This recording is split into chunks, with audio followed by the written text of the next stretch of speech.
السلام علیکم ورحمۃ اللہ وبرکاتہ۔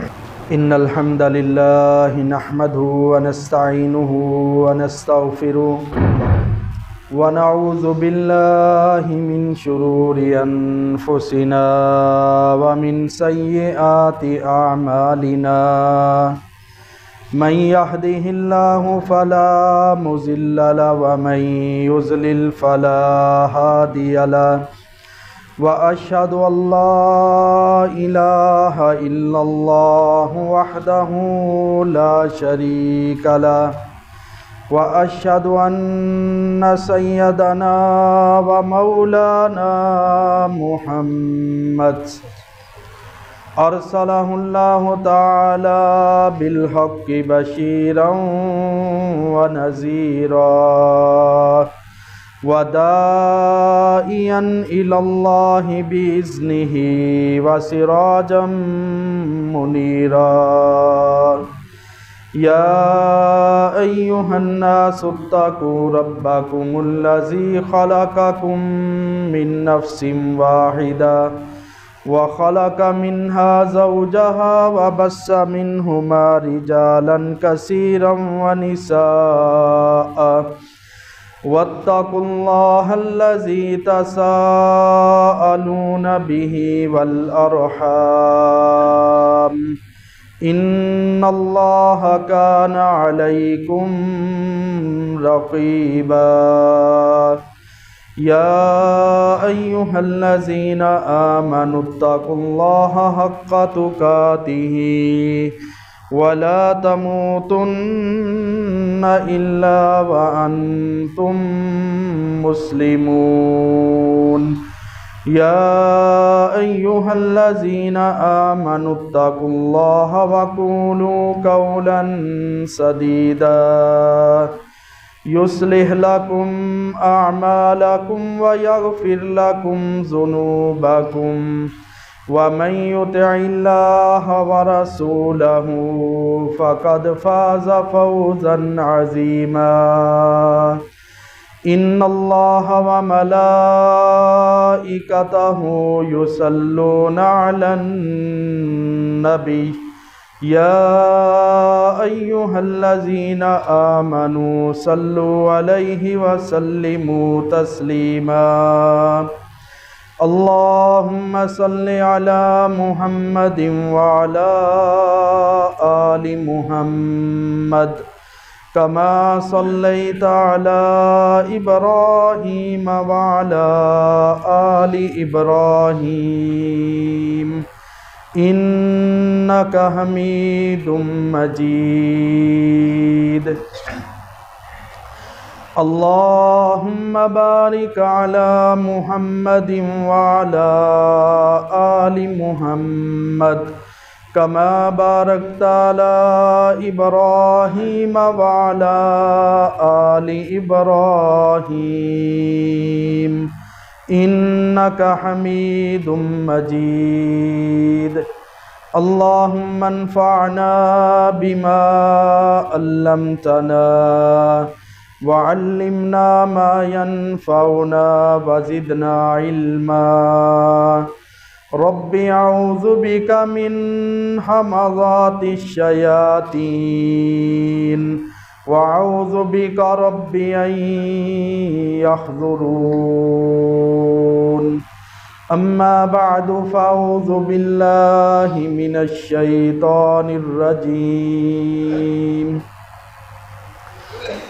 وَلِلنِّسَاءِ نَصِيبٌ مِّمَّا تَرَكَ الْوَالِدَانِ وَالْأَقْرَبُونَ مِمَّا قَلَّ مِنْهُ أَوْ كَثُرَ نَصِيبًا مَّفْرُوضًا صدق اللہ مولانا العظیم۔ ہر قسم کی حمد و ثنا، کبریائی، بڑائی، عظمت، تحمید، تمجید، تحلیل کے لائق صرف اور صرف ایک اللہ رب العالمین کی ذات بابرکت ہے، جو ساری کائنات کا خالق و مالک ہے، تمام مخلوقات کا روزی رساں ہے، کائنات کے وسیع تر نظام کو بنانے میں چلانے میں اس کا کوئی ہمسر نہیں ہے، جسے چاہے عزتوں سے سرفراز کر دے، جسے چاہے ذلیل کر دے۔ سارے رزق کی خزانے اسی کے ہاتھ میں ہیں، میری اور آپ کی سانسوں کا مالک ہے، اور سارے نظام کو چلانے والا وہ وحدہ لا شریک ہے۔ فعال لما یرید ہے، یفعل ما یشاء ہے، علی کل شیء قدیر ہے۔ ایک مسلمان کا کلمہ پڑھنے کے بعد اولین جو فریضہ ہے وہ یہ ہے کہ اپنے خالق کائنات کو پہچانے، اس کی قدرت میں غور اور فکر کرے، اور اللہ رب العالمین کو پہچان کر کے اس کے ساتھ ایک تعلق بنائے۔ اس تعلق باللہ کے لیے اللہ بہت سارے عظیم الشان مواقع فراہم فرماتا ہے، جن میں سے ایک موقع ہمارے لیے رمضان المبارک کی بابرکت گھڑیوں کا ہے۔ اس مہینے میں چونکہ آسمانوں کا نظام بھی تبدیل ہوتا ہے اور زمین کے اندر بھی تغیر و تبدل آتا ہے۔ آسمانوں کا نظام کیسے تبدیل ہوتا ہے؟ حدیث میں آتا ہے، رسول اللہ صلی اللہ علیہ وسلم نے فرمایا کہ جب رمضان کا چاند طلوع ہوتا ہے تو اللہ تبارک و تعالی جہنم کے دروازوں کو بند کر دیتے ہیں، شیاطین کو جکڑ دیا جاتا ہے، اور زمین کا نظام اس میں واضح طور پر تغیر و تبدل نظر آتا ہے۔ رمضان جو ہی شروع ہوتا ہے، ایک خاص قسم کی فضا بازاروں کے اندر، مسجدوں کے اندر اور گھروں کے اندر نظر آتی ہے، جس سے یہ احساس ہوتا ہے، بالکل ایسے سمجھیں کہ جس طرح جمعے کا دن ہوتا ہے اور جمعے کے دن کی ایک خاص قسم کی اپنی اس میں تغیر ہے، اور اس کی فضا کے اندر یہ بات محسوس ہوتی ہے کہ آج کا دن عام دنوں جیسا نہیں ہے۔ بالکل اسی طرح رمضان المبارک کے مہینے میں مسجدوں کی رونق کا بحال ہونا، اور بہت سارے ایسے لوگ کہ جو پورا سال نماز کے قریب نہیں آتے، بہرحال یہ اچھی بات ہے، خوش آئند بات ہے کہ وہ بھی مسجدوں کا رخ کرتے ہیں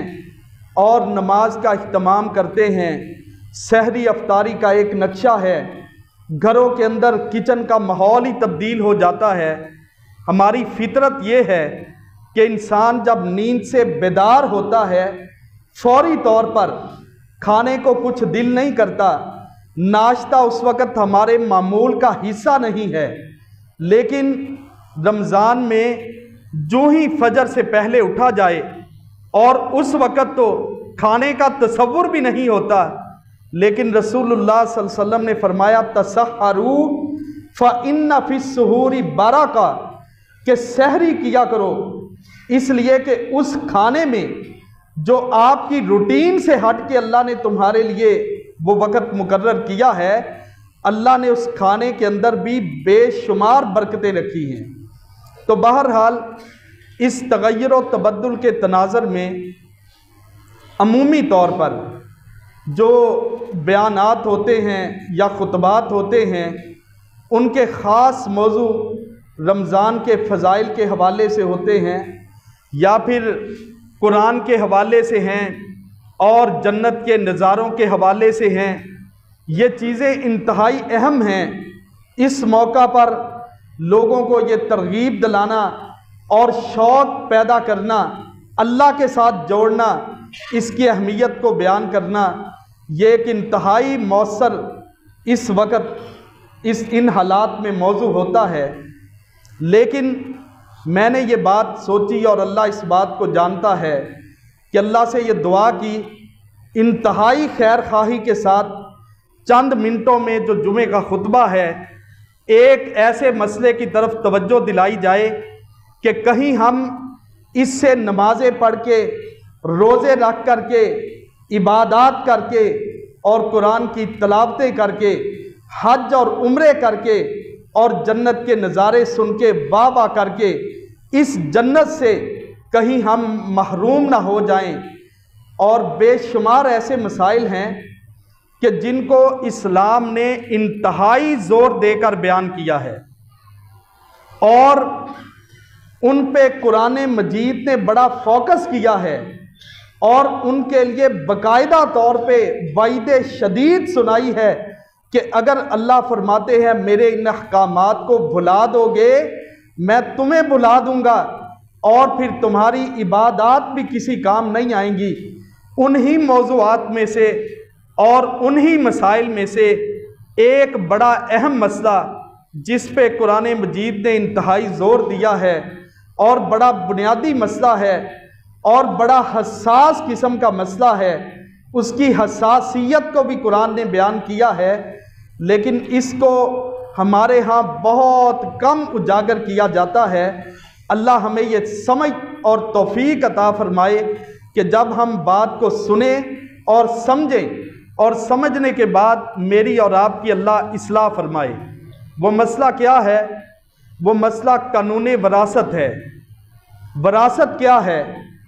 یہ ایک شرعی حد بندی کا نام ہے۔ کوئی بھی انسان جب فوت ہوتا ہے، اس دنیا سے چلا جاتا ہے، تو اس کے پیچھے جو مال بچتا ہے، اس کی ملکیت ہے، وہ کسی بھی صورت میں ہو، وہ اس کے گھر کی صورت میں ہو، اس کے پاس بینک اکاؤنٹ ہو، یا اس کی زرعی زمین ہو، یا کسی قسم کی اس کی مالیت ہو، اس کو جو بچا ہوا اس کا مال ہے، اس کو ورثاء کے اندر، وہ ورثاء کہ جس کا قرآن و سنت میں ذکر موجود ہے، رہنمائی موجود ہے کہ ان رشتہ داروں میں، قریبی لوگوں میں اتنی مقدار میں اس کے بچے ہوئے مال کو تقسیم کیا جائے۔ اس موضوع کو اللہ رب العالمین نے سورہ نساء کے اندر بیان کیا ہے، اور آپ جانتے ہیں سورہ نساء جو ہے یہ قرآن مجید کی جو لمبی صورتیں ہیں، طویل صورتیں ہیں، ان میں سے ایک صورت ہے، اور اس کا معنی ہے امرأتن، ایک عورت کو کہتے ہیں، اور اس کی جمع ہے النساء، زیادہ عورتیں، یعنی عورتوں کے نام سے اللہ تبارک و تعالیٰ نے اپنی کلام میں ایک مکمل اور مستقل صورت نازل کی ہے، اور اس صورت مبارکہ کے اندر اللہ نے اس مسئلہ وراثت کو بڑا کھول کر کے تفصیل کے ساتھ بیان کیا ہے، اور اس کی فرضیت کا ذکر کیا ہے، اور اس کو نہ ادا کرنے والے ان کی آخر میں سزا کا ذکر بھی موجود ہے۔ سب سے پہلے اس کی اہمیت کا اندازہ لگائیں۔ قرآن میں تو یہ موجود ہے، رسول اللہ صلی اللہ علیہ وسلم نے اس کی بڑی ترغیب دلائی ہے۔ آپ صلی اللہ علیہ وسلم نے فرمایا، حدیث کے الفاظ ہیں، مسند دارمی کی روایت ہے، عمر رضی اللہ تعالیٰ عنہ بیان کرتے ہیں کہ جو وراثت کا علم ہے اس کو ایسے سیکھو جس طرح قرآن کو سیکھتے ہو۔ اور یہ کتنا سیکھنا ہے، چونکہ یہ ایک فن ہے، ایک علم ہے، ہر کسی کے بس کی بات نہیں ہے۔ ظاہر بات ہے جو اہل علم ہیں وہ اس میں غور فکر کریں گے، اس کو سیکھیں گے، اس کی تقسیم کاری، اس کا تعلق ریاضی کے ساتھ بھی ہے، جمع تفریق کریں گے۔ لیکن عام جو بندہ ہے اس کے لیے حکم کیا ہے؟ رسول اللہ صلی اللہ علیہ وسلم نے فرمایا کہ وراثت کے علم کو ایسے سیکھو کہ جس طرح قرآن کو سیکھتے ہو۔ کم از کم ہر مسلمان کو اتنا احساس ضرور ہونا چاہیے کہ میں نے مرنا ہے اور اللہ کے پاس جانا ہے اور حساب و کتاب دینا ہے۔ دنیا میں رہ جائے گی، رشتہ دار یہیں پہ رہ جائیں گے، اولاد یہ میرے کسی کام نہ آئے گی اگر میں نے صحیح اللہ کا حق ادا نہ کیا۔ اس بات کو ذہن میں بٹھا کر کے پھر اللہ کے بتائے ہوئے اس حق کو ادا کریں، اور پوری نیک نیتی کے ساتھ جو ہمارا فوت ہونے والا ہے اس کے ساتھ بھی یہ نیک نیتی ہے، یہ جذبہ ہمدردی ہے، یہ خلوص ہے، یہ محبت کا تقاضا ہے کہ کہ ہم نے اس کی وراثت کو، اس کے ترکے کو صحیح معنوں میں جیسے اللہ نے ہمیں حکم دیا ہے اس کو ادا کرنا ہے۔ یہ عام مسلمان کا حق ہے کہ وراثت کے علم کو کم از کم اتنی اہمیت کے ساتھ سیکھے۔ تو بہرحال یہ ایک ٹیکنیکل موضوع بھی ہے، اس تفصیل میں اگر میں جاؤں گا تو یہ نہ ہی وقت ہے، اور ہماری فطرت کا تقاضا بھی یہ ہے کہ نہ ہی وہ دلچسپی رہتی ہے اور لگن رہتی ہے کہ جب کوئی ایسا جس کو ہماری زبان میں خوش قسم کا موضوع کہا جاتا ہے، اس لیے انتہائی اختصار کے ساتھ سب سے پہلے 2 سے 3-4 منٹ میں اس کا خاکہ آپ کے سامنے رکھتا ہوں، تاکہ تھوڑا سا ہمارا ذہن بنے کہ وراثت کا جو معاملہ ہے اس کی شریعت نے باقاعدہ طور پہ اتنا اہتمام کر کے اس کی حد بندی کی ہے، اور اسلام نے پوری وہ رہنمائی کی ہے کہ بھائی یہ معمولی مسئلہ نہیں ہے۔ اگر کوئی فوت ہونے والا ہو جاتا ہے تو اللہ کی طرف سے یہ فریضہ اور حق مقرر کردہ ہے کہ اس کے ورثاء میں اس کو تقسیم کیا جائے۔ وراثت تقسیم کرنے سے پہلے چند لوازمات ہیں جو شریعت نے بتائے ہیں۔ سب سے پہلے جو مرنے والا بندہ فوت ہوتا ہے، جب اس کے پیچھے کسی بھی نوعیت کا جو مال ہے اس کو ترکہ کہا جاتا ہے۔ ترکہ کہتے ہیں چھوڑی ہوئی چیز کو، یعنی اس نے اپنے پیچھے چھوڑا کیا ہے۔ سب سے پہلا سوال تو یہی ہے، تھوڑا چھوڑا ہے یا زیادہ ہے یہ ایک الگ بات ہے، تو اس کے بچے ہوئے مال کو ترکہ کہتے ہیں۔ اور اس ترکہ میں سے شریعت نے سب سے پہلے جو حق رکھے ہیں یا جن کی اجازت دی ہے وراثت کو تقسیم کرنے سے پہلے، کہ ورثاء اور لواحقین جو ہیں، عام مسلمان ہیں، وہ اس کے بچے ہوئے ترکہ سے اس کی تجہیز و تکفین کر سکتے ہیں، یعنی اس کو کفن دینا اور اس کے لوازمات یا اس کے جو اخراجات ہیں وہ اس میں سے ادا کریں۔ دوسرے نمبر پر اگر اس کے ذمہ کوئی قرض ہے تو اس نے جو مال چھوڑا ہے اس میں سے اس قرض کو ادا کیا جائے گا، وہ قرض تھوڑا ہے یا زیادہ ہے۔ اور اس کے بعد تیسرے نمبر پر وصیت ہے کہ اگر اس نے اپنی زندگی کے اندر کوئی وصیت کی ہے تو اس وصیت کو اس کے بچے ہوئے مال سے ترکے سے وہ وصیت ادا کی جائے گی۔ اب وصیت جو ہے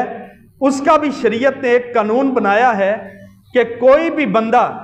اپنے پورے مال کی، پوری جائیداد کی وصیت نہیں کر سکتا۔ یہ ورثاء کا حق ہے جو اسلام نے رکھا ہے۔ صرف وہ تیسرے حصے کی وصیت کر سکتا ہے، اور وہ وصیت کیسے کر سکتا ہے؟ جو اس کے ورثاء ہیں ان میں سے کسی کے نام پہ تیسرے حصے کی وصیت نہیں ہو سکتی۔ ہمارے ہاں یہ ایک بڑا اہم مسئلہ ہے کہ کچھ والدین اپنی اولاد میں سے کسی خاص بیٹے کے یا بیٹی کے نام پہ وصیت کر دیتے ہیں، لو جی یہ سارا یا اس میں سے آدھا میں نے اس کے نام کر دیا، یہ وصیت ہے۔ یہ وصیت غیر شرعی ہے، اسلام نے اس کی اجازت نہیں دی۔ جو وصیت ہوتی ہے وہ جو ورثاء ہیں جنہوں نے وارث بننا ہے ان سے، ان کے علاوہ کسی بھی جگہ پہ وہ وصیت کر سکتا ہے۔ اللہ کے راستے میں دے دے، مسجد میں دے دے، جہاد کے لیے دے دے، کسی ادارے میں دے دے، کسی اپنے دوست کو تحفہ تن بھی دینا چاہے تو دے سکتا ہے، یہ اس کے پاس حق ہے، وہ تیسرے حصے کی وصیت کرے۔ اس کے بعد جو باقی اس کا بال بچے گا، اس کی تجہیز و تکفین ہو گئی، اس کا قرضہ اتر گیا، اور اگر اس نے وصیت کی ہے تو وہ تیسرے حصے کی وصیت بھی اس کے مال میں سے دی گئی ہے۔ اب جو باقی اس کا مال بچا ہے اس کو ورثاء کے اندر تقسیم کیا جائے گا۔ اس کے لیے سب سے پہلی بات یہ سمجھنی ضروری ہے کہ اس کی تقسیم کاری میں کسی کے پاس کوئی اختیار نہیں ہے، نہ بڑے بھائی کے پاس ہے، نہ چچا کے پاس ہے، نہ ماموں کے پاس ہے، نہ قاضی کے پاس ہے، نہ عدالت کے پاس ہے۔ اب وہ تو فوت ہو کے چلا گیا، لیکن جو اس کا ترکہ بچا ہے اس کو شریعت نے، اللہ اور اس کے رسول صلی اللہ علیہ وسلم نے تقسیم کر دیا ہے۔ کہ اس کو اس طرح سے اس کے جو لواحقین ہیں اس کے اندر تقسیم کیا جائے گا. کسی کے پاس عمل دخل دینے کی کسی کو اجازت نہیں ہے. اور وہ تقسیم کیسے ہے کہ والدین اگر ان کی اولاد ہے اور چھٹا حصہ جو ہے وہ والدین کو دیا جائے گا، اگر اولاد اس کی نہیں ہے تو پھر 1/3 حصہ ہے. اسی طرح شوہر کو جو دیا جائے گا اگر بیوی فوت ہو جاتی ہے تو بیوی کی اگر اولاد نہ ہو تو پھر شوہر کو نصف دیا جائے گا. اسی طرح بیوی اگر خامد کی اولاد نہ ہو تو بیوی کو 1/4 حصہ دیا جائے گا. اگر اولاد ہو تو بیوی کو 8واں حصہ دیا جائے گا. یعنی یہ سب سے زیادہ ہمیں ضرورت اس بات کی ہوتی ہے معاشرے میں کہ ایک شخص فوت ہوتا ہے، اس کے پیچھے اس کی اولاد بھی ہے اور بیوی بھی ہے. یہ عمومی طور پہ یہ ہوتا ہے. تو اس میں اگر اولاد ہے تو اولاد اور بیوی بھی ہے تو بیوی کو 8واں حصہ ملے گا اور اولاد کو اس میں سے 4تھا حصہ ملے گا. اسی طرح ایک اصطلاح شریعت کی کلالہ ہے. کلالہ کس کو کہتے ہیں؟ کلالہ ایسا شخص ہے کہ جس کے نہ والدین ہیں نہ اس کی اولاد ہے، اور بھائی بہن اگر اس کے موجود ہیں اور ایک سے زیادہ ہیں تو ان کو 1/6 حصہ ملا جائے گا، یا ان کی تعداد کے لحاظ سے ان کو 3 حصہ ملا جائے گا. تو بہرحال یہ ایک نمونے کے طور پہ چند سطریں صرف اس لیے میں نے پڑھی ہیں کہ ہمیں تھوڑا سا اندازہ ہو کہ اسلام نے مکمل طور پہ رہنمائی کر کے جو فوت ہونے والا ہے اس کے حصوں کو اس طرح سے تقسیم کر دیا ہے. اب اس کی تقسیم میں مزید آگے بہت ساری تفصیلات موجود ہیں، لیکن قطع نظر ان کے موضوع کے ایک نئے رخ کی طرف آپ کو لے کے جانا چاہتا ہوں جو اصل توجہ دلانا مقصود ہے. اور وہ کیا ہے کہ ان آیات میں اللہ تبارک و تعالیٰ نے جو میں نے شروع میں آیت تلاوت کی ہے بطور خاص عورتوں کا ذکر کیوں کیا ہے؟ حالانکہ وراثت تقسیم ہونی ہے، وراثت تو بیٹوں میں بھی تقسیم ہونی ہے، اور اگر موقع بنتا ہے اور شریعت کا اصول ہے اولاد نہیں تو بھائیوں میں بھی تقسیم ہونی ہے، بیوی فوت ہوئی ہے تو اس کے مرد میں بھی تقسیم ہونی ہے. لیکن اسلام نے بطور خاص قرآن مجید نے عورتوں کا ذکر ہی کیوں کیا ہے؟ جو شروع میں نے آیت پڑھی ہے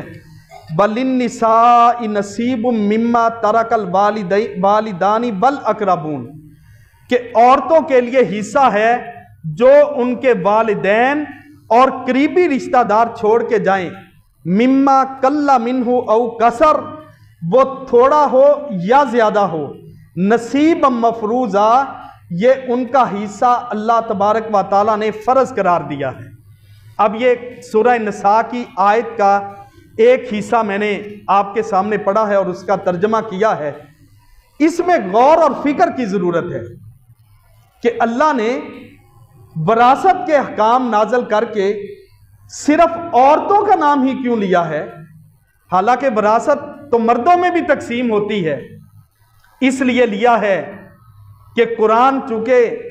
ایک دائمی کتاب ہے اور اللہ احکام الحاکمین کی طرف سے یہ قیامت تک کے لیے اس میں رہنمائی موجود ہے. کوئی بھی دور ایسا نہیں ہے کہ جس میں جدید سے جدید مسائل کیوں نہ پیدا ہو جائیں، قرآن اس میں رہنمائی نہ کرے. محسوس یوں ہوتا ہے کہ ہمارے معاشرے کے وراثت کے متعلقہ جو حالات ہیں اور عورتوں کے ساتھ جس قدر ظلم اور ستم کیا جاتا ہے، اور اپنی بہنوں کو اور بیٹیوں کو جس انداز میں اور جن ناموں سے اپنی وراثت سے محروم کیا جاتا ہے، وہ محروم کرنے والے والدین کیوں نہ ہوں، محروم کرنے والے ان کے حقیقی بھائی کیوں نہ ہوں، اللہ تبارک و تعالیٰ تو آنے والے حالات کو جانتا ہے. اس نے اپنی کتاب مجید میں باقاعدہ طور پہ سارے وراثت کے مسائل کا ذکر کر کے عورتوں کا خاص نام لیا. وَلِلنِّسَاءِ نَصِيبٌ، کہ عورتوں کا حصہ ہے، تھوڑا ہو یا بچا ہو، جتنا اسلام نے مقرر کیا ہے اس کو ادا کیا جائے. یعنی عورت وراثت کی مستحق ہے. اور اس کو مستحق ہم نے نہیں بنانا، یہ اللہ نے بنا دیا ہے، اس کے قرآن نے بنا دیا ہے، رسول اللہ صلی اللہ علیہ وسلم نے لوگوں کو بتا کر کے سمجھا کر کے اس کو متعین کر دیا ہے۔ کسی کے پاس کوئی اختیار نہیں کہ وہ اللہ کی نافذ کردہ جو حدود ہیں ان میں اپنی مرضی کرے اور ان کو پامال کرے۔ تو سب سے پہلے چند ایک پوائنٹ ٹو پوائنٹ بات ذہن میں رکھیے گا۔ سب سے پہلی بات یہ ہے، اس لیے موضوع یہ سمجھے جو بقیہ حصہ ہے وہ صرف یہ ہے کہ عورت کو بہن ہے یا بیٹی ہے، وراثت میں سے اس کا اتنا حق دیا جائے جتنا شریعت نے متعین کیا ہے۔ سب سے پہلے وہ کتنا حق ہے؟ اب اس میں جو ظلم کیا جاتا ہے وہ یہ ہے کہ بھائی آپس میں بیٹھ کر، باپ فوت ہو چکا ہے، 3 بہنیں ہیں، 4 ہیں، 2 ہے، 1 ہے، بھائی سر جوڑ کے بیٹھ جاتے ہیں، اپنی اپنی تقسیم کاری کرتے ہیں، اپنے اس گھر میں رہتے ہیں، اور بہنوں کو لولی پوپ دے کر کے، اونٹ کے منہ میں زیرہ دے کر کے زیادہ سے زیادہ فارغ کیا جاتا ہے۔ یہ بھی بڑے اچھے لوگوں کی سوچ ہے۔ عموماً تو یہ ہے کہ بہنوں نے کہاں آنا جی، ہمارے گھر ہی آنا ہے، یہاں سے کھانا ہے، شادی پہ ہم نے جہیز دیا ہے، اتنا خرچہ کیا ہے۔ یہ بات ذہن میں رکھیے گا کہ شادی میں دیا ہوا جہیز اس وقت موضوع نہیں ہے کہ جہیز کی اسلام میں حیثیت کیا ہے، اور یہ ایک ناسور کی طرح ہمارے اندر یہ چیز شامل ہے، لیکن یہاں پہ صرف یہ بتانا مقصد ہے کہ جہیز اور بیٹی یا بہن کی شادی پہ کیا ہوا خرچ، اور جب بہن یا بیٹی گھر میں آتی ہے اس پہ خرچ کیا ہوا، یا پھر اس کو عید دی گئی یا اس کو تحفے تحائف دیے گئے، یہ وراثت کا حصہ نہیں ہے۔ وراثت اس سے الگ مسئلہ ہے، یہ آپ کا ایک حسن سلوک ہے، کرنا چاہیے، نہیں کرتے تو اسلام پوچھے گا نہیں۔ استطاعت کے مطابق ان کو حصہ دیں، ان کو تحفے دیں، عیدیں دیں، اور ان کو شادی اچھے طریقے سے خرچ کریں، یہ ایک الگ موضوع ہے۔ لیکن ان چیزوں کو اس کی وراثت میں سے مائنس کرنا اور یہ کہنا کہ انہوں نے ہمارے گھر ہی آنا ہے، ہمارا ہی کھانا ہے، ہمارے پاس ہی آنا ہے، یہ خرچے کاؤنٹ کرنا بالکل قطعاً حرام ہے۔ اسلام میں اس کی اجازت نہیں ہے۔ اگر آپ نے یہ خرچ کیے بھی ہیں، وراثت کا جو اس کا پورا حصہ بنتا ہے وہ الگ اس کو دیا جائے گا۔ اور دوسرا جو مسئلہ ہے جس میں ہمارے ہاں بہت بڑی ایک کمی یہ بھی ہے کہ ایسے لوگ جو بڑے اچھے ہیں، یعنی اس کا اہتمام کرتے ہیں، نہیں بھئی یہ اللہ کا حق ہے، بہنوں کو بلاتے ہیں، نیک نیتی کے ساتھ دیتے ہیں، وہ بھی پورا شرعی حق ادا نہیں کرتے۔ پورا شرعی حق کیا ہے اس کی شروع میں نے وضاحت کی ہے۔ وہ حق یہ ہے کہ جو فوت ہونے والا باپ فوت ہو چکا ہے، اس کی ملکیت میں جو کچھ بھی موجود ہے، جس گھر میں بھائی رہتے ہیں وہ باپ کا گھر نہیں ہے، اس کا تصور ہی نہیں، اس کو ذکر ہی نہیں کیا جاتا، اور کہا جاتا ہے کہ یہ بھی بہن نے آنا ہے، یہ تو باپ کا گھر ہے۔ یہ ظلم کی انتہا ہے کہ آپ کا وہ گھر کہ جو باپ کا گھر تھا، اس کا ترکہ تھا، یہ وراثت جو شریعت نے، اسلام نے جس کا حکم دیا ہے، اس گھر کے اندر بھی اس کی قیمت لگا کر کے وہ حصہ جو بنتا ہے بہن کو دیا جائے گا۔ بھئی آپ کا یہ حق ہی نہیں ہے، آپ نے یہ فیصلہ کیسے کر لیا ہے،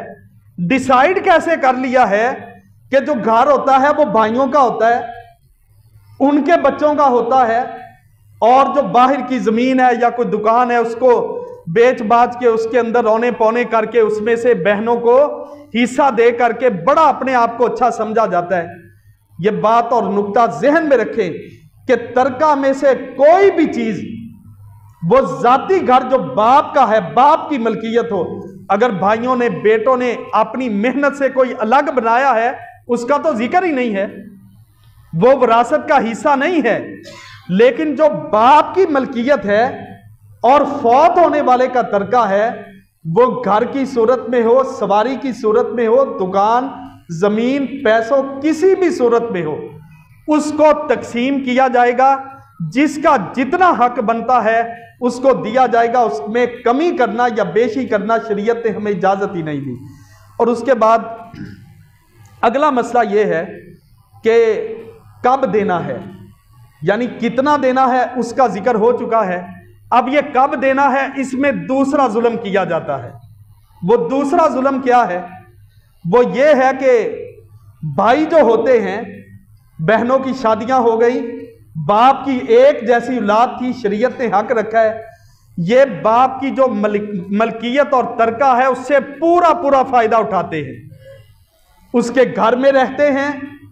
اس کی زمین استعمال کرتے ہیں، دکانیں استعمال کرتے ہیں۔ پوچھ کے دیکھ لو تو کہتے ہیں جی انشاءاللہ ہم نے نہ حق دینا ہے، ہم اپنی بہنوں کو حق دیں گے۔ جس دن باپ فوت ہوا ہے اس کے فوری بعد وراثت کو تقسیم کرنا یہ فرض ہے، اور یہ اللہ کی طرف سے فرض ہے۔ اگر بھائی اس مکان میں رہنا چاہتے ہیں تو اس کا کرایہ اپنی بہنوں کو جو باقی ورثاء ہیں دیا جائے گا، اور اس میں کسی قسم کی ڈنڈی نہیں ماری جائے گی، اس کا حساب لگایا جائے گا، اسی وقت اس کو تقسیم کرنا ہے۔ اب مجبوری ہے، اگر بہن کی شادی نہیں ہوئی، بیٹی گھر میں ہے، ظاہر بات ہے وہ آپ کے اسی گھر میں ہے، کم از کم اتنی حد تک آپ لے جا سکتے ہیں کہ بہن یا بیٹی کی شادی ہو گئی ہے۔ اور معاشروں میں تو ایسے ظلم اور ستم بھی موجود ہیں کہ لوگ اپنی بیٹیوں اور بہنوں کے نکاح بھی اسی لیے نہیں کرتے کہ وراثت کے اندر اس کے سارے معاملات ہمارے ہاتھ میں رہنے چاہیے۔ ظالمانہ معاشرے اور اسلام کے نام پہ یہ بنا ہوا معاشرہ ہے۔ ہم مسلمان ہیں، سارے فرائض ادا کرتے ہیں، بڑھ چڑھ کے کرتے ہیں۔ میں نے یہ موضوع ہی اسی لیے بنایا ہے کہ تھوڑی سی ہماری توجہ ہو کہ ہم اس سے غافل نہ ہو جائیں، کہیں نماز، روزے، حج، زکاتوں تک ہی اپنے آپ کو مسلمان نہ سمجھے۔ یہ وہ فریضے ہیں جو اللہ نے کتاب الہی میں بیان کیے ہیں۔ اب یہ کب دینا ہے؟ فوری طور پر دینا ہے، فوری طور پہ نہیں دے سکتے، پورا کم از کم اس کا خاکہ تیار کریں، اور خاکہ تیار کر کے ورثاء کے اندر اس کو تقسیم کر دیا جائے کہ اس کا اتنا حصہ ہے، اس کا اتنا ہے، اس کا اتنا ہے۔ بھائی آپ لینا چاہیں تو ابھی لے لیں۔ اگر آپ وہ زمین استعمال کر رہے ہیں، جب تک آپ نے بیٹیوں اور بہنوں کا حصہ نہیں نکالا، اس کا ٹھیکہ، اس کی پیداوار، اس کی آمدن، اس کا نفع، اس کو حصوں میں تقسیم کر کے جتنا حصہ وراثت کا شریعت نے تقسیم کیا ہے وہ اپنی بیٹیوں اور بہنوں کو برابر اس میں سے حصہ دیا جائے۔ کیونکہ اسلام نے یہ لحاظ رکھا ہے کہ جو مرد ہیں ان کے لیے للذکر مثل حظ الانثیین، مرد پہ معاشی ذمہ داریاں ہیں، معاشی بوجھ ہیں، اس نے ایک نظام معاشرت کو چلانا ہے، تو اس کو شریعت نے پہلے سے ہی 2 حصے دیے ہیں، اور عورت کو اس کے مقابلے میں 1 حصہ دیا ہے۔ میں صرف اس حصے کی بات کر رہا ہوں، جیب سے دینے کی بات نہیں کر رہا، جو عورت کو حق اور وراثت قرآن نے اور اسلام نے دیا ہے۔ اب اس کو فوری طور پہ یہ بات ذہن میں رکھیں کہ جو لوگ اپنے باپ کے مکانوں میں رہتے ہیں اور بیٹیوں کو اس کا تو تصور ہی نہیں سمجھتے کہ اس مکان کے اندر بھی اس کا حصہ ہے، وہ مکان کا ریٹ لگوائیں، اس کی قیمت لگوائیں، اور اگر اس میں رہنا چاہتے ہیں تو اتنا کرایہ اس کے ورثاء میں تقسیم کریں، اور اگر وہ خریدنا چاہتے ہیں تو پورے مکان کی قیمت لگوا کر کے ان ورثاء کو بٹھا کے قائل کر کے مطمئن کر کے کہ بھئی ہم اپنی مرضی تو کر نہیں سکتے، جتنا میرا حق ہے اتنا ہی آپ کا ہے، یہ ڈیسائیڈ بھی نہیں کر سکتے کہ ہم اس کو بیچ دیتے ہیں اور پیسے آپ کو دے دیتے ہیں، اگر آپ اجازت دیں تو ہم ایسا کر لیتے ہیں۔ یہ دوسری بات ہے۔ کتنا دینا ہے پہلی بات، اور کب دینا ہے اس ظلم کو ختم کیا جائے۔ نسلیں گزر جاتی ہیں، ایک ہی بات زبان پہ ہوتی ہے، ہم جی حصہ دیں گے، ہم جی زمین سے حصہ دیں گے، فلاں چیز سے جی ہم اس میں سے حصہ دیں گے۔ یہ حدود اللہ کو پامال کرنا ہے۔ کب دیں گے؟ فوری دیں گے۔ اور اس کے بعد تیسرا جو اشکال ہے، انتہائی غلط جملہ بولا جاتا ہے وہ جملہ اس لیے بول رہا ہوں کہ ہماری اصلاح ہو جائے، ہمیں اس معاملے کا اور اس مسئلے کا نکھار ہمارے سامنے آ جائے۔ وہ جملہ بھی انتہائی غلط بولا جاتا ہے، اور یہ اچھے لوگ بولتے ہیں جو نیک نیت ہیں، ایماندار ہیں، اللہ سے ڈرنے والے ہیں، وہ یہ جملہ کہتے ہیں جی بہت اچھے بنتے ہیں اور ان کے پیچھے اچھائی ہوتی ہے، اچھی بات ہے کہ اس دور میں ان چیزوں کا وہ خیال کرتے ہیں۔ وہ بھی کہتے ہیں ہم نے بہنوں کو حصہ دیا ہے، یہ جملہ غلط ہے۔ بھائی آپ نے نہیں دیا، بیٹی یا بہن کو حصہ کوئی بھائی نہیں دیتا، یہ اللہ نے دیا ہے اور اس کے باپ کی ملکیت ہے۔ اس کا صحیح جملہ یہ ہے، اگر آپ کسی کو بتانا چاہیں تو آپ کہیں کہ ہم نے الحمدللہ تمام بہن بھائیوں نے بیٹھ کر اپنے جو باپ کا حصہ تھا اس کو ہم نے تقسیم کر لیا ہے۔ ایک ذرہ بھر بھی احسان نہیں ہے بچی پہ، بیٹی پہ، بہن پہ، عورت پہ، کسی بھائی کا، کسی والد کا، کہ وہ یہ کہے، اچھا بن کے کہے کہ میں نے اس کو حصہ دے دیا ہے۔ آپ نے حصہ نہیں دیا، اللہ نے مقرر کیا ہے۔ اگر اس کے حصے کو غصب کیا ہے تو وہ آپ نے ظلم کیا ہے۔ آپ ایسے کہیں کہ ہم تمام بہن بھائیوں نے بیٹھ کر جو وراثت کا حصہ تھا اس کو ہم نے آپس میں تقسیم کر لیا ہے، یہ اس کا صحیح جملہ بنتا ہے۔ اور اس کے بعد اس معاملے میں اب جو دوسرا اس کا رخ ہے کہ یہ عذر پیش کیا جاتا ہے کہ ہم نے جی کہا ہے، بہن کو کہا ہے، بیٹی، وہ کہتے جی نہیں اسی کتھے آنا ہے، اسی کتھوں کھانا ہے، نو جی ایک ہی گل، انہوں نے ہمیں معاف کر دیا ہے۔ اللہ کے بندو، یہ بھائی کیوں نہیں معاف کرتے؟ ایک ہی باپ کی ملکیت تھی۔ مجھے مثالیں پیش کریں معاشرے میں سے کہ بہن نے آ کے کہا ہو اپنے بھائیوں سے، کیا کہا ہو کہ بھائی آپ ہمیں معاف کر دیں، یعنی معاف کرنے کا مطلب ہے اپنا حصہ بھی ہمیں دے دیں۔ ایسا کیوں نہیں ہوتا؟ بھائی اپنا حصہ معاف کیوں نہیں کرتے؟ یہ معاف کرنے کے لیے صرف بچیاں ہیں، عورتیں ہیں کہ جن کے نام سے اللہ نے پوری ایک سورت نازل کی ہے، اور سورت کا نام سورت النساء رکھا ہے۔ اور اگر غور کر کے دیکھیں تو وراثت کے مسئلے کو قرآن کے کسی حصے میں بھی بیان کیا جا سکتا تھا، لیکن اس مسئلے کو سورہ نساء کے اندر ہی بیان کیوں کیا ہے؟ اور اللہ نے یہ آیت نازل کی ہے، اس میں صرف عورتوں کا ذکر ہی کیوں کیا ہے؟ وَلِلنِّسَاءِ نَصِيبٌ مِّمَّا تَرَكَ الْوَالِدَانِ وَالْأَقْرَبُونَ، کہ عورتوں کا حصہ جو اللہ نے مقرر کیا وہ تھوڑا بنتا ہے یا زیادہ بنتا ہے ان کے والدین کی طرف سے یا ان کے رشتہ داروں کی طرف سے، اس کو اللہ نے فرض قرار دیا ہے۔ اس لیے یہ ظلم کا ایک دوسرا رخ ہے کہ ہم معاف کرواتے ہیں، یا پھر معاشرتی دباؤ اتنا ڈال دیا گیا ہے کہ عورت ضرورت مند بھی ہے، بہن ہے، شادی ہو گئی ہے، بچے ہیں، خامد کا روزگار نہیں ہے، اور کھانے پینے سے تنگ ہیں، بھائی عیاشیوں میں ہیں، معاشرتی دباؤ اتنا ہے کہ عورت پھر بھی جا کے اپنا حصہ بھی نہیں مانگتی کہ یہ کٹ آف کر دے گا، ملنے سے جائے گا۔ یہ ظلم کی داستانیں ہندوستان میں ہیں یا پاکستان میں ہیں؟ جو کلمے کے نام پہ بنا ہے، تقسیم ہی اس لیے کی گئی تھی، نظریہ پاکستان ہی یہ تھا کہ یہاں پہ ہندو ہیں اور ہمارا کلچر، ہماری تہذیب، ہمارا مذہب، ہماری سوچ، منہج ان کے ساتھ ملتا ہی نہیں ہے، یہ تو بڑے گندے ہیں، یہ تو پلید ہیں، ہم نے الگ ملک بنانا ہے لا الہ الا اللہ کے نام پہ، تاکہ اس میں رہ کر اسلام کے مطابق ہم اپنی زندگیوں کو گزار دیں۔ لیکن یہ جو مسائل میں آپ کے سامنے رکھ رہا ہوں، یہ پاکستان کے ہیں، ہندوستان کے نہیں ہیں، مسلمانوں کے ہیں۔ عورت پہ معاشرتی دباؤ اتنا ہے کہ وہ آ کر اپنا بھی حق نہیں مانگتی، اور کہا یہ جاتا ہے کہ وہ جی انہوں نے چھوڑ دیا، وہ کہتے جی ہم نے نہیں لینا، آپ نہ لو، اپنا حصہ اس کو دے دو۔ ایسا کیوں نہیں کرتے؟ نہیں بھائی اللہ کے بندو، یہ اللہ کا حکم ہے، اللہ کی طرف سے حد بندی ہے، اس کو بیٹھ کر اپنی مرضی سے تقسیم کاری اس کی نہیں کر سکتے۔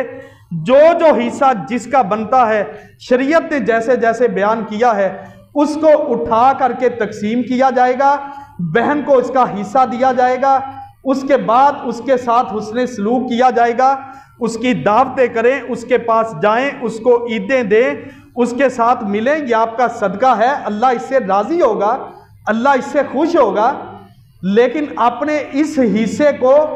اس کا فرض اور اس کا حق کہا کر کیوں دیتے ہیں؟ اور اتنے بھیانک سوچ کہ لوگ کہتے ہیں جی یہ تصور ہمارے معاشرے میں ہے، بیٹیوں کے گھر جاتے ہیں بڑا اوائڈ کرتے ہیں، بس تھوڑا سا ٹائم رہیں، پانی پئیں، کھانا نہیں کھانا جی، تیاں دے کرو پانی نہیں پینا۔ یہ بالکل غیر شرعی مسئلہ ہے، غیر مسنون ہے۔ بیٹی کا گھر، بہن کا گھر وہ اپنا گھر ہے، قریبی رشتہ داری ہے، آپ نے کسی کو اپنی بیٹی دی ہے۔ اگر ایک شہر میں 10 رشتہ دار ہیں، وہاں پر آپ کی بہن بھی ہے، بیٹی بھی ہے، باقی رشتہ دار ہیں، خالہ ہے، ماموں ہے، آپ جائیں تو سب سے پہلے اپنی بہن یا بیٹی کے گھر جائیں۔ اگر کھانا کھائیں تو اس کے گھر میں سے کھائیں، وہ سب سے قریبی رشتہ دار ہے۔ اچھا اس میں کیا کیا جاتا ہے کہ ان کے گھروں سے کھانا نہیں کھانا جی، اوائڈ کرتے ہیں، برا سمجھتے ہیں۔ ایک وقت کی روٹی بھی اپنی بہن یا بیٹی کے گھر سے نہیں کھاتے، اور اس کی زمینیں ہڑپ کر لی ہیں، اس کے گھر باپ کا جو ملکیت تھی اس میں سے ذرہ بھر بھی اس کو دینے کے لیے تیار نہیں ہے، مانگتی ہے تو برے ہیں، بری ہوتی ہے۔ اور ویسے جی جو سنت تھی اس پہ عمل چھوڑ دیا کہ بیٹی کے گھر سے پانی نہیں پیتے، کھانا نہیں کھاتے، سارا کچھ کرتے ہیں، اس کو کھلاتے بھی ہیں، کھاتے بھی ہیں، آتے جاتے ہیں، رہتے ہیں، قیام کرتے ہیں، راتیں گزارو۔ وہ آپ کا گھر ہے، آپ کی بیٹی کا گھر ہے، بہن کا گھر ہے، کوئی اس میں مذائقہ نہیں ہے۔ لیکن جو حق آپ کو دیا نہیں گیا، اللہ نے اپنے ہاتھ میں رکھا ہے، اسلام میں ہے، شریعت میں ہے، قرآن میں ہے، اس کو اپنے ہاتھ میں لے کر اپنی من مرضی کرتے ہیں، بالکل شرعی طور پر یہ جائز نہیں ہے۔ اور پھر اس کے بعد معاف کرنے کا تصور یہ بھی غیر شرعی ہے۔ یہاں پہ یہ مسئلہ فقہی مسئلہ ہے، اور علماء نے یہاں تک لکھا ہے کہ اس کو یہ جو معاف کرنے والے چکر ہیں یہ بھی اللہ کے معاملات میں عمل دخل دینا ہے۔ آپ معاف نہیں کروا سکتے، نہ کر سکتے ہیں، نہ بیٹی کر سکتی ہے، کیونکہ یہ حد شریعت نے بیان کی ہے۔ جب حصے تقسیم ہو جائیں، سب کو سب مل جائے، وہ اس کے لیے با اختیار ہے، وہ اس کی ذاتی ملکیت ہے، وہ چاہے تو ساری اٹھا کے کسی اور کو دے دے، اپنی کسی دوست کو دے دے، اللہ کے گھر میں دے، خود ہی استعمال کرے۔ اس میں مشورہ بھی نہیں آپ دے سکتے کہ آپ اس طرح کریں کہ چلو یہ تھوڑا سا کمزور ہے، ہم اس کو تھوڑا سا زیادہ دے دیتے ہیں۔ نہیں، پوری وراثت کے مسائل اور اس کی تقسیم کاری پورا تکلف کر کے اسلام نے بیان کی ہے۔ حدیث کے اندر اس کا مجموعہ ہے، رسول اللہ صلی اللہ علیہ وسلم نے ترغیب اس کی دلائی ہے۔ اور جو ایسا نہیں کرتے ان کے لیے آخری بات اس حوالے سے یہ ہے کہ سزا کیا رکھی ہے۔ اب اس آیت میں پڑھنے لگا ہوں، اس آیت کے معنی پہ غور کرنا۔ اس سارے مضمون کے آخر میں اللہ تبارک و تعالیٰ نے اس کو ذکر کر کے آخری جو اس میں آیت مبارکہ ہے اور اس کی سزا ہے کہ جو ان وراثت کے مسائل کو ذکر کرنے کے بعد ان پہ عمل نہیں کرتا، اس کی سزا کیا ہے۔ اور تجربے کے طور پہ ایک آپ کو اور مشورہ دے دیتا ہوں، جو بھائی یہ کہتے ہیں یا لوگ کہتے ہیں کہ جی ہم نے کہا ہے لیکن وہ کہتی ہیں جی ہم نے نہیں لینا، ان کے لیے ایک مشورہ ہے کہ اگر آپ کی نیک نیتی ہے، اللہ کا قانون سامنے ہے، وراثت کے مسائل سامنے ہیں، اللہ کی رضا حاصل کرنا چاہتے ہیں، تو پھر ایک فارمولہ میں بیان کر دیتا ہوں۔ وہ یہ ہے کہ آپ اس کو کہیں زبردستی ایک دفعہ اس کو دے دیں۔ ایسا ایک واقعہ ہوا ایک بہت بڑے شیخ گزرے ہیں محدث سے، ان کی بہن کو انہوں نے بلایا، کہا کہ یہ آپ کا حصہ ہے، اس کو لے لیں۔ اچھی خاصی زمین تھی، یہ ہمارے ملک کا واقعہ ہے، اللہ ان کی قبر پہ غریق رحمت فرمائے۔ تو بہن نے کہا جی میں نہیں، آپ کے بچے ہیں آپ رکھیں، کوئی بات نہیں، میری ضروریات۔ اس نے بڑا انہوں نے اصرار کیا، اس نے کہا نہیں۔ اس نے کہا پھر آپ ایسا کرو کہ چلو میں آپ کو نہیں دیتا، میں ہی رکھ لیتا ہوں، لیکن ویسے میری خواہش ہے کہ 2 سال کے لیے آپ اس کا ٹھیکہ لے لو، آپ اس کو استعمال کرو، پھر اس کے بعد مجھے دے دینا۔ اس کو پوری عزت افسائی کے ساتھ انہوں نے ایسے، اس سے کہا چلو ٹھیک ہے، ایسے میں کر لیتی ہوں، لیکن لینا میں نے نہیں ہے۔ تو یہ دے کر کے 2 سال کا عرصہ جب گزر گیا، یہ اس کے پاس گئے، کہنے لگے کہ ہماری چونکہ بات ہوئی تھی، آپ نے کہا تھا کہ میں نے حصہ نہیں لینا، تو 2 سال کے لیے میں نے کہا تھا آپ چلو استعمال کر لو، اب آپ مجھے واپس کر دیں۔ تو آگے سے کہنے لگی، پریشان ہو گئی، کہنے لگی بھائی بات تو ہوئی تھی، لیکن آپ جانتے ہیں کہ میرے بھی بچے ہیں چھوٹے چھوٹے، ہمارا تو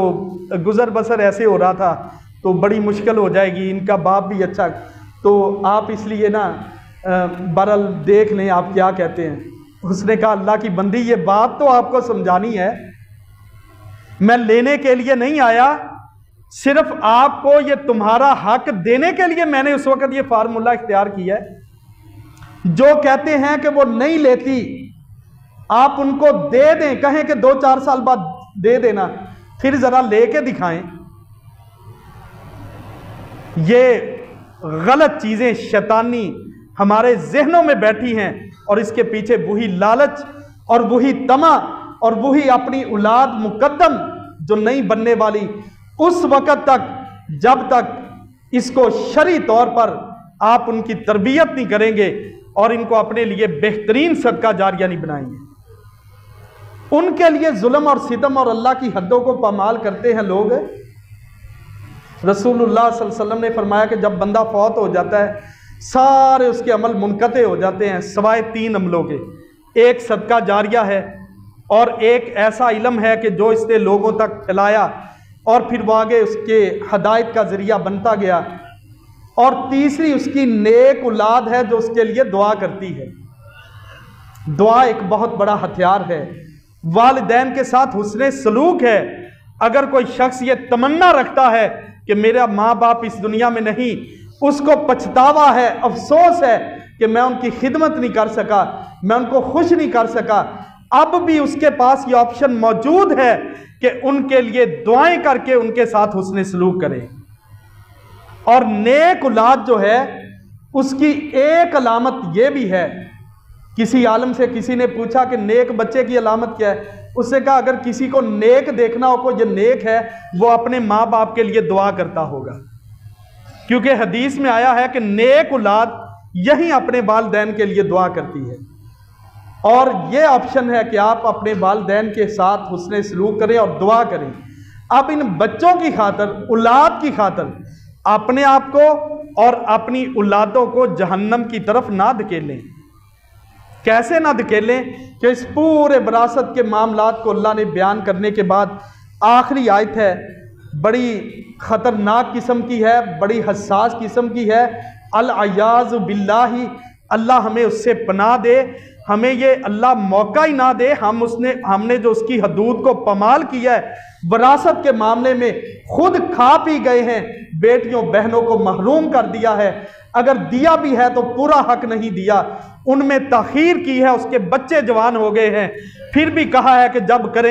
کریں گے، اور جبکہ یہ اسی وقت جب بندہ فوت ہوتا ہے اس کی وراثت کو تقسیم کیا جانا چاہیے۔ اگر ایسا کر چکے ہیں، اللہ سے توبہ طائب ہوں، اور توبہ طائب ہونے کے بعد اگر کوئی حصے دار آج فوت ہو چکا ہے، مثال کے طور پہ بہن بھائی تھے، اس وقت تقسیم نہیں کی، یہ ظلم کیا، اس کے بچے ہیں، وہ فوت ہو گئی ہے، تو اتنا حق جو بنتا ہے اس کا موجودہ اس کے مطابق اس کے بچوں کو دیا جائے گا۔ اس لیے دیا جائے گا کہ وہ تو اس کا حق تھا، آگے وہ اس کی اولاد میں چلے گا تو فوری طور پہ اس کو ادا کرے، اور جو باپ کے مکانوں میں رہ رہے ہیں وہ بھی یہ توجہ کریں کہ یہ پورا ان کا حق نہیں ہے، یہ اگر باپ کی وراثت ہے، اگر اوپر ہم نے خود پیسہ لگایا ہے اس کو نکال دیں، جو اصل اس کی ملکیت جس حالت میں باپ چھوڑ کے گیا ہے اس میں سے اس کا ریٹ لگوا کر کے تمام جو اس کے ورثاء ہیں ان میں تقسیم کریں۔ اگر نہیں کریں گے تو اللہ نے جو آخری آیت اتاری ہے، کو میرا فتویٰ نہیں ہے، میری سوچ نہیں ہے، میں اس میں کوئی تلخی اور شدت والا معاملہ نہیں کر رہا، میں تو ساری قرآن کی ترجمانی کر رہا ہوں، اور اس آیت کو سنیں۔ اس کے آخر میں اللہ فرماتے ہیں وَمَن يَعْصِ اللَّهَ وَرَسُولَهُ وَيَتَعَدَّ حُدُودَهُ، کہ جو ان تمام مسائل کو سننے کے بعد اللہ کی اور اس کے رسول کی نافرمانی کرے گا، وَيَتَعَدَّ حُدُودَهُ، اور اس کی حدودوں کو پامال کرے گا،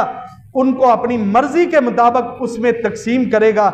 يُدْخِلْهُ نَارًا خَالِدًا فِيهَا، اس کو میں ہمیشہ کے لیے جہنم میں ڈال دوں گا، وَلَهُ عَذَابٌ مُّهِينٌ، اور اس کے لیے رسوا کن قسم کا میں نے عذاب تیار کر رکھا ہے۔ یہاں پہ نماز نہ پڑھنے والوں کا ذکر نہیں ہے، حقوق اللہ ہیں، ان کا معاملہ الگ ہے۔ یہ وراثت کے معاملات کو اللہ نے بیان کرنے کے بعد آخر میں اس آیت کو نازل کیا ہے وَمَن يَعْصِ اللَّهَ وَرَسُولَهُ وَيَتَعَدَّ حُدُودَهُ، یہ حدیں اللہ نے فرض کی تھی اور تم نے اپنی مرضی سے ان کے اندر عمل دخل دے کر کے اللہ کی حدوں کو پامال کر کے ظلم اور ستم اتنا کیا کہ اللہ نے جو حصے مقرر کیے ہیں اپنی مرضی ان میں کی، اور اس میں بہانے بنا کے صرف اپنے پیٹ پہ ہاتھ کو رکھا، اپنے گھر کو دیکھا، اولاد بیوی بچوں کو دیکھا۔ وَيَتَعَدَّ حُدُودَهُ، جو اللہ کی حدوں کو پامال کرے گا، يُدْخِلْهُ نَارًا خَالِدًا فِيهَا، اس کا ٹھکانہ ہمیشہ کے لیے جہنم ہے، وَلَهُ عَذَابٌ مُّهِينٌ، اور یہ رسوا کن عذاب ہے۔ اس میں رمضان برکت کا مہینہ ہے، یہ رحمت کا مہینہ ہے، کوئی شک نہیں جنت کے دروازے کھلے ہیں، جنت میں جانے کی آسانی ہے، عمل اللہ کے ہاں مقبول ہیں، آپ آسانی سے اللہ کو راضی کر سکتے ہیں، لیکن یہ یاد رکھیے گا یہ سارا کچھ اپنی جگہ پہ موجود ہے، لیکن ان کو نظر انداز کر کے سورہ نساء کو چھوڑ کر وراثت کے مسائل کو ترک کر کے اپنی مرضی کر کے پھر ہم کیسے یہ امید رکھ سکتے ہیں کہ یہ رمضان ہمارے لیے بڑی رحمتوں کا باعث ہے اور یہ جنت میں جانے کا یہ باعث ہے، جنت کے بڑے نظارے ہیں، اور اس میں کوئی شک نہیں ہے اللہ کی طرف سے مغفرت کا مہینہ ہے۔ اس معاملے میں اللہ سے معافی مانگے کہ اگر ہم نے کسی کا حق رکھا ہے تو اس کو فوری طور پہ اللہ ہمیں معاف کر دینا، آج ہی ہم پلاننگ کر کے اس کو ادا کرتے ہیں، کہیں اس ظلم کی وجہ سے ہمیں اور ہماری اولادوں کو تباہ نہ کرنا اور ہمیں جہنم کا وارث نہ بنانا۔ اللہ تبارک و تعالیٰ سے دعا ہے کہ مجھے اور آپ کو صحیح معنوں میں حق اور سچ کی سمجھ دے، اور کتاب و سنت میں غور اور فکر کر کے اس کے مطابق عمل کرنے کی اللہ ہمیں توفیق دے۔ وآخر دعوانا الحمدللہ رب العالمین۔